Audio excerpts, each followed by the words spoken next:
अस्सलाम वालेकुम मेरे प्यारे प्यारे दोस्तों, कैसे हैं आप सब। मैं हुमा और कहानियाँ मेरे संग में आप सबको खुश आमदीद। आज की कहानी का नाम है छोटी निक्की को हकीर मत समझो। आइए देखते हैं और सुनते हैं। प्यारे बच्चों, नसरुल अयाद नामी एक शख्स अपने 2 बच्चों और बीवी के साथ रहता था। बहुत गरीब था और फाकों में गुजर बसर होता था। एक दिन वो उनको रोता बिलखता छोड़कर आया तो रास्ते में उन्हें एक आलिम दीन मिला, अहमद बिन मिस्कीन के नाम से। उसने कहा, मैं गमों का मारा हुआ हूँ। तो आलिम दीन ने कहा कि 2 रकात नफिल के अदा करो। वो 2 रकात नफिल के अदा करता है और फिर वो उसको कहता है कि मेरे पीछे समंदर में चले आओ, और फिर वो उसे जाल देता है और कहता है बिस्मिल्लाह पढ़ के इसको पानी में डालो, और पहली बार में ही बहुत बड़ी मछली हाथ लग जाती है।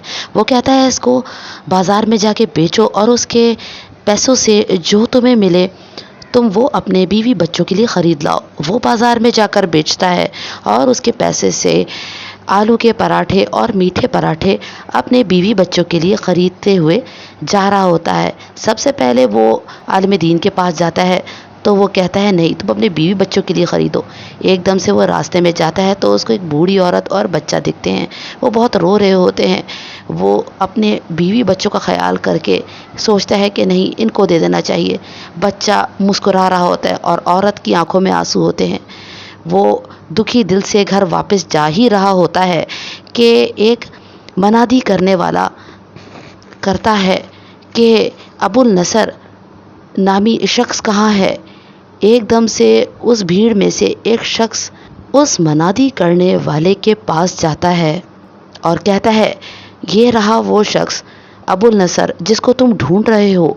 वो फिर अबुल नसर के पास जाता है और कहता है, आज से 20 साल कबल तेरे बाप ने मुझे 20,000 दरहम दिए थे और वो मैंने रख लिए थे। अब तेरे बाप के इंतकाल के बाद मैं तुझे ढूंढ रहा था कि तू मिल जाए तो मैं तुझे लौटा दूं। अब तेरे बाप के पैसों पे तेरा हक है, ये तू ले ले। अबू नसर का कहना था कि वो बैठे बैठाए अमीर हो गया था और उसके कई घर और तिजारत बहुत बढ़े और वो इतना अमीर हो गया, लेकिन वो सदका देने में कभी भी नहीं चूकता था। 1,000 दरहम हमेशा वो अपनी जेब से खुशी खुशी देता था कि एक रात उसने ख्वाब में देखा कि उसके हिसाब किताब का दिन आ गया है और अबू नसर को बुलाया गया। उसकी गुनाहों और नेकियों को एक पलड़े में रखा गया तो गुनाहों का पलड़ा भारी था। उसने कहा कि मेरे सदकात व खैरात जो मैंने अल्लाह की राह में दिए थे वो कहाँ गए, तो उसको भी रखा गया। फिर भी गुनाहों का पलड़ा उसका भारी था। हर 1,000 दरहम के नीचे उसकी रियाकारी और ख्वाहिशात का मलमा चढ़ा हुआ था जो कि रोटियों के वज़न से भी कम था। तो अबू नसर कहता है कि मैं रो पड़ा कि क्या मैंने कोई भी नेकी का काम इतना नहीं किया कि अपनी बुराइयों पर हावी हो सके। तो मनादी करने वाले ने कहा कि इसकी और भी कुछ नेकियां हैं तो वो पलड़े में लाकर रखी जाएं। तो एक फरिश्ते ने आके बोला, हाँ इसके 2 पराठे मौजूद हैं, वो भी लाकर रखे जाएं। तो वो 2 पराठे रखे गए। फिर भी अब थोड़ा सा उसका नेकी वाला पलड़ा भारी हो गया।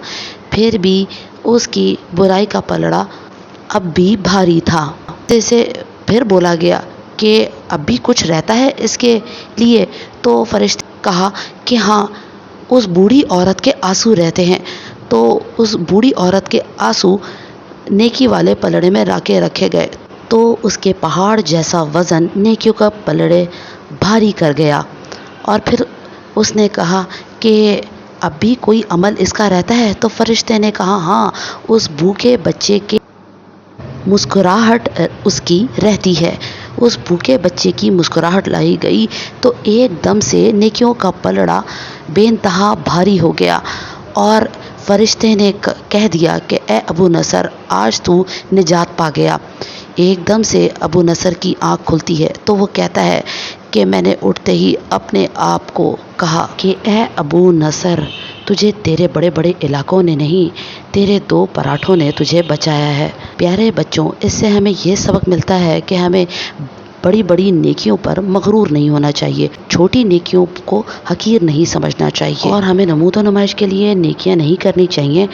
یہ نمود و نمائش اور ظاہری چیزیں یہ سب انسان کو نیکیوں کے درجات سے محروم کر دیتی ہیں۔